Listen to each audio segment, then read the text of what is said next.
In Door County, just south of Jacksonport and just off Highway 57, there's an old garage with 2 stories, and inside, 2 artists with stories all their own. On the second floor, there's Sandra, who works on paper. More on her later. And on the first floor, there's Wentz, a man who's lived his life at the loom. It's in my blood. It's just, I can't get away from it. Wentz grew up in Oaxaca, Mexico, in a family and in a village where most everyone wove. I used to watch my dad weave at night. I would sit under the loom and watch his hands and weaving. And I always thought, man, I can't wait to help him. When I got to be 9, I reached the loom, I could reach the looms, and I started weaving. As a teenager, Wentz took art classes in Mexico City. He wanted to do more than maintain tradition. He wanted to make something new. When I was weaving for somebody else in Mexico, working for somebody else that said, okay, I need 50 pieces of this design or whatever, how many pieces. So I would repeat those a lot. So one of the things I really wanted to do was create my own designs. Sandra started young too, not in Mexico, but Milwaukee. I was an obsessive potter from the age of 14 in Milwaukee. And even before then, there was a sandbox out back, and I would dig through the sand to get to the clay underneath the sand and then make stuff out of it and then be a complete mess. She stuck with it, studying ceramics in college. But as a young woman, Sandra traded clay for pencil, paint, and paper. I developed these personal drawings that are like primitive drawings. They're very stick figure-ish. They're very simple. She kept working, kept drawing, until one conversation changed everything. I had no idea that it was one of those monster turning points in your life where everything is different after that. And, you know, you look back now and it all seems so clear, but at the time, it wasn't.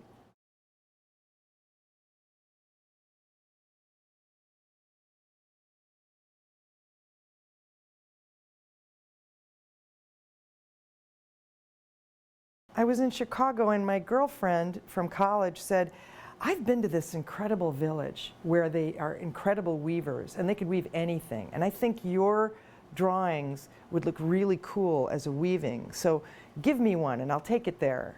And so I did. I gave her this little, you know, it's a little ink painting on, you know, some terrible newsprint.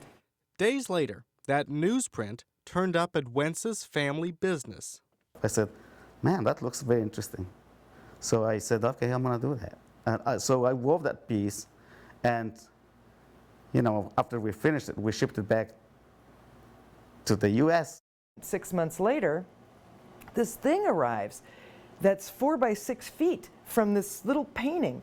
And it is so true to the hand-drawn line that I was completely enamored with it. And I wanted to meet the weaver who made that piece, and I wanted to collaborate and do more work with that exact person because the spirit of him was so evident. So Sandra saved her money and traveled to Oaxaca. She met Wentz and they agreed to collaborate. He would weave 15 of Sandra's pieces. Sandra returned home, but the two kept in touch through long-distance calls and through their work. And while they built a collection of weavings, they also built a relationship. That work and that relationship came together in 1988 when the two displayed their work at Chicago's Field Museum. When we met, we just got so attracted to each other. And then I came here, and then when she was living in Chicago. That's when we started like getting more serious about our relationship. There were definitely people in both of our worlds who were like, are you sure? You're so different. But when you get right down to it, what we have in common are the things that are most important. And so Wentz and Sandra, well, tied the knot. They moved to Door County and eventually opened their first studio in an old chicken house. Within a few years, they upgraded to that 2-story garage.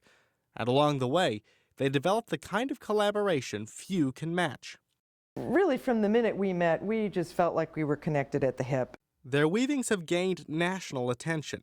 In 2013, they were accepted into the Smithsonian Craft Show in Washington, D.C. But for all they've learned about design, Wentz and Sandra Martinez have learned something else: the art of weaving two stories into one. We love it. I don't know, I don't think we'd be happy any other way. You know, we struggled so hard to be together that once we were together, we're grateful for that. That's a gift.